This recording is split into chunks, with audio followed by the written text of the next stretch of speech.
lakini pia katika game hii ya pili pia ameweza kusoma wapinzani wake vizuri. Ukiangalia madhaifu ya JS Kabylie ilikuwa ni katika maeneo yao ya pembeni, kwa maana fullback zao mara nyingi zinapanda lakini pia zinasahau kurudi kwa wakati. Sasa kulikuwa na gap hilo, ndio maana hata pia kama uliangalia mchezo utaona mipira mingi ilikuwa ikipigwa kumtafuta Pacome Zouzoua pamoja na Ikua katika hayo maeneo, kwa sababu ni wachezaji ambao wana kasi lakini pia wana uwezo mkubwa wa kuweza kudili na au mabeki wawili ambao watakuwa wamebakia baada ya mafullback kuweza kupanda juu zaidi.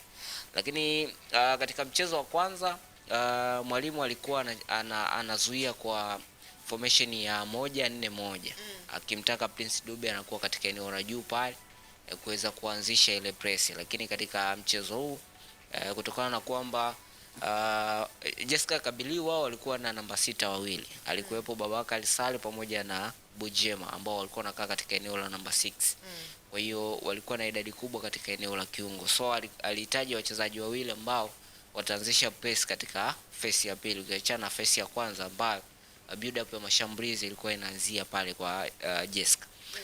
Na hapo ndipo ulikuwa unamuona Mdassir Yahya pamoja na Prince Dube akiweza kufanya pressing katika phase ya pili, ambapo mpira ulikuwa ukiwafikia Babakar Sale pamoja na Bujema. Kwa hiyo mwalimu alistudy vizuri, that's why pia aliweza kuondoka na matokeo ya sare, kutokana na kwamba tayari alijua madhaifu lakini pia ubora wa Jessica Kabylie uko wapi.